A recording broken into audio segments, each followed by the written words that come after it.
देखिए, अभी हम लोगों ने एक कॉन्सेप्ट पढ़ा जिसमें ये राहु और केतु अपने दशा अंतरदशा में क्या रिजल्ट देंगे, कैसे रिजल्ट देंगे। All those rules we have studied.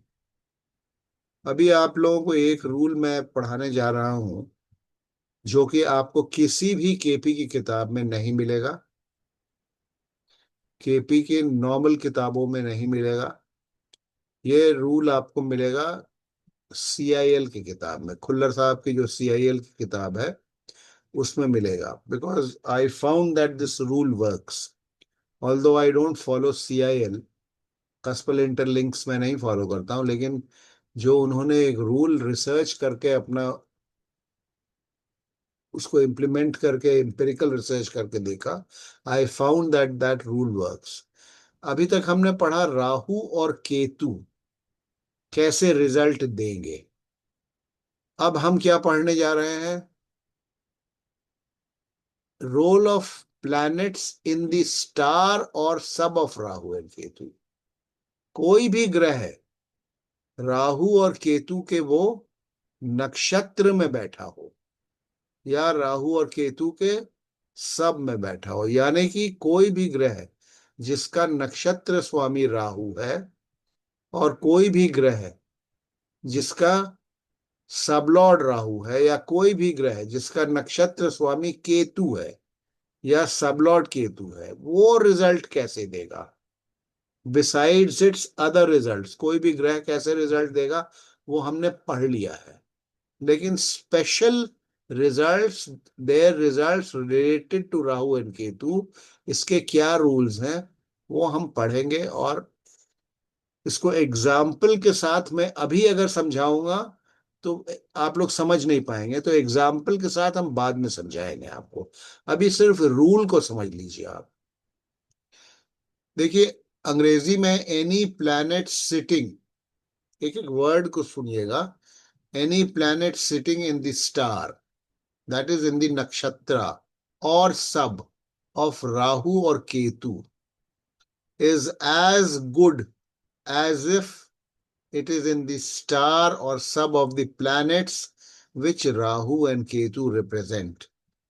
In simple language, अगर कोई ग्रह राहु और केतु के नक्षत्र में बैठा है या सब में बैठा है तो वो भी सारे रिजल्ट देगा जो राहु और केतु देते हैं। जो राहु और केतु प्रॉमिस करेंगे वो सारे रिजल्ट उस ग्रह को देने की क्षमता आ जाएगी उसके अंदर। To understand this, in the example chart, Mars, देखिए Mars is in the star of Rahu and assume it is in the sub of Ketu. Then Mars, besides its other signification, Mars Rahu के नक्षत्र में है, यानी कि राहु उसका नक्षत्र Lord है, स्टार लॉर्ड है। और वो राहु के सब में, यानी कि केतु के सब में, यानी कि केतु उसका सब लॉर्ड है। Then in that case, then Mars besides its other signification, Mars KP के रूल से जो रिजल्ट्स देगा वो हम पढ़ चुके हैं। उसके अलावा it will give the result of the house occupied by Rahu and Ketu, the house occupied and owned by the star lord of Rahu and Ketu, the house occupied and owned by the planet in whose Rashi Rahu and Ketu are sitting. In other words, Mars will give all the significations of Rahu and Ketu. उसको देखिए, समझने के लिए इस table पे हम आ जाते हैं। इसमें अब आप, ये एग्जांपल हमने दिया लेकिन अभी समझाएंगे तो आप लोग नहीं समझेंगे। Don't, let's see any planet. अब जैसे देखिए मरकरी, यहाँ मरकरी हम नजर आ रहा है, can you see the cursor, देख पा रहे हैं ना? यस मरकरी का स्टार लॉर्ड कौन है? Ketu. Ketu.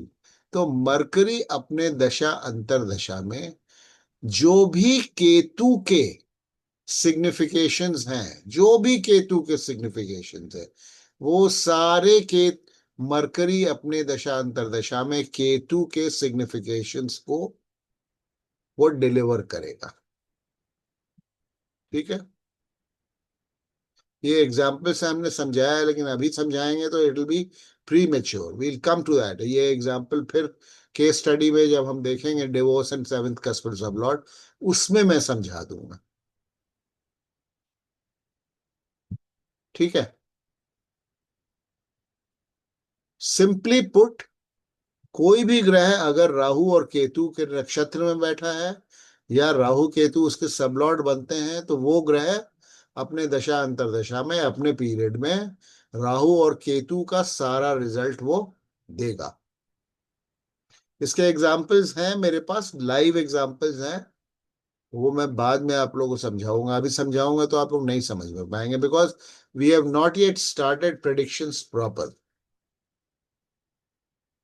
Any question on this?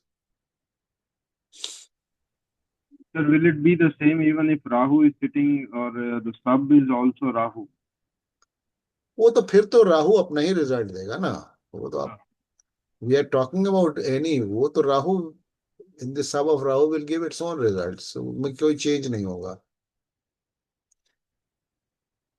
Rahu और केतु के नक्षत्र में और राहु और केतु के सब में जो भी ग्रह होगा वो राहु और केतु का रिजल्ट देगा। ठीक है, एनी क्वेश्चंस?